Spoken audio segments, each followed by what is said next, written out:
Alright, I've made a bit of an interesting redstone circuit in Minecraft and just wanted to show you a little video of how it works. If you remember from my last one, I included an SR latch as one of the three basic logic circuits I was testing out. I've now taken a revised, much more compact version of the SR latch and put some logic around it to turn it into a D latch that I can integrate into a memory array. So what I've got right here is a test version of the cell.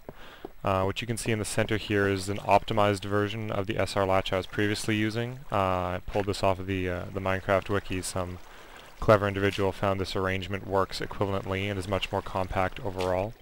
I've basically added a NAND gate to the front of it and some ANDs so that I can control the circuit with an input and output enable so that it can be paired to some data lines with some other adjacent cells and not interfere with each other.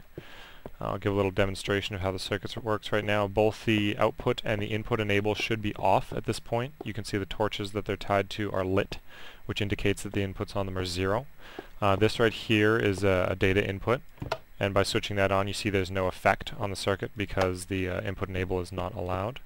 If I turn on the input enable, then you'll see that the SR latch in the middle flips between the two states, but that torch in the back right corner just right there does not flip, which is the output torch. So it stays unpowered no matter what value I flip into it. Once I've stored a value that I want inside the SR latch, I can turn off the input enable and enable the output, and then the output torch at the end will show whatever is stored in the cell. I can actually switch both on at the same time to get the whole thing switching simultaneously. Although this isn't a configuration you'd typically use because you would normally do the write and read operations separately. But as you can see, the input propagates all the way to the output in about 300 to 500 milliseconds with this cell.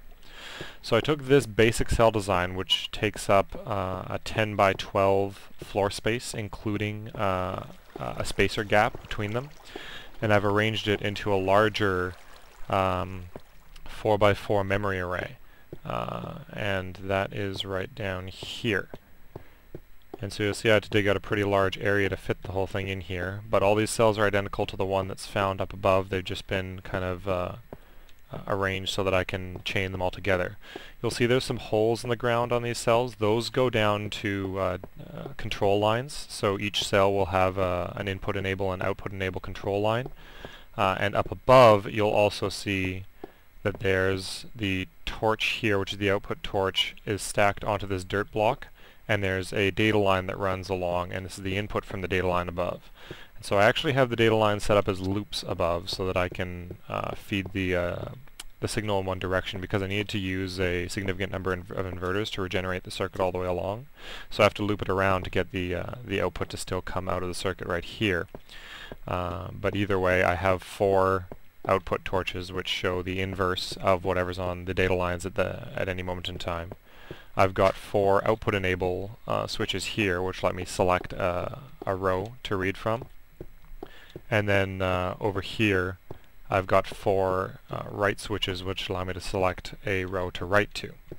So I'll just give you a little demonstration. I don't think there's anything stored in the cell right now, but just in case I'm going to clear everything in there by writing 1s to all the cells.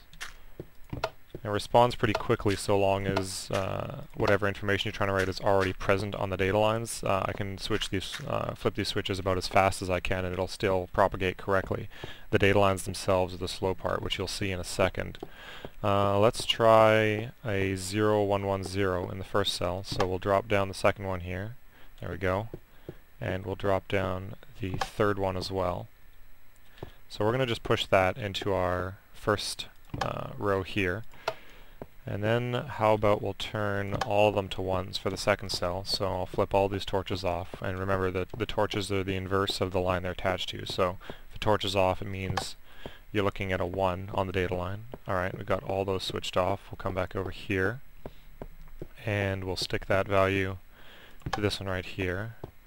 And I guess we'll do a 1, 0, 1, 0 for our third cell. So we've got alternating torches on that one. Stick that into our third cell there. Oops, I forgot to turn off the second data line, so I'm going to have to redo that there. So we will turn this guy back off here, and that guy back off there. Alright, so that'll write the correct value back into there. Now that's off, so that won't take a value anymore. I've got torches attached to each of these lines so I can see what the current state is, because these switches are a little bit glitchy in multiplayer, and the sounds they make don't always associate with their current state if you've clicked them the wrong way in the past. The last cell we'll just leave as is, so it should contain all zeros. Now what we're going to do is we're going to turn off all of these switches on the data lines because they'll interfere with the output from the cells. So you need to make sure that you're not driving those data lines with ones if you want to read any correct values out of it. So if you remember, the first cell should have been a 0, 1, 1, 0, so the two middle torches should go off when I click that. There we go. It's working right.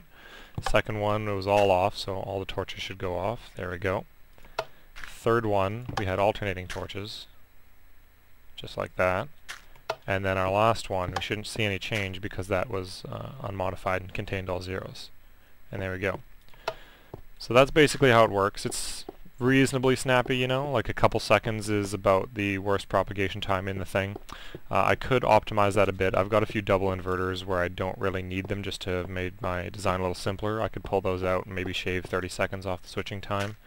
The array can easily be extended to be, say, 8 16 bits wide and maybe 16 32 cells long. If you're doing that, you would want to put an actual decoder on these input and output control lines so that you wouldn't have to switch so many switches. You can only have, say, 2 or 4 instead of 16 or 32 for the number of cells you've got going.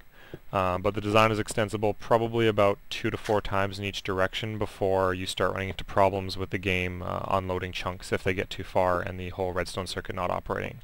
So yeah, you could take something like this, you could pair it to, you know, ALU, state machine, a couple other pieces, and build yourself an actual 4 or 8-bit processor in this. You just have to make sure to do it in a kind of stacked layer by layer basis so that all of your chunks wouldn't start unloading at the extreme edges. But yeah, a nice little stacked design you could make. It would take a lot more work than this one, but just thought the memory array was kind of neat, so I decided to show it off a little bit. These are the data lines, so you can see I'm using chained double inverters in some cases, just so that the logic lines stay in the states that I want, and then when I'm doing a long propagate and I'm not reading anything off of it, I'll just use a single inverter torch and just remember how many of them I've used and flip it at the end if I need it.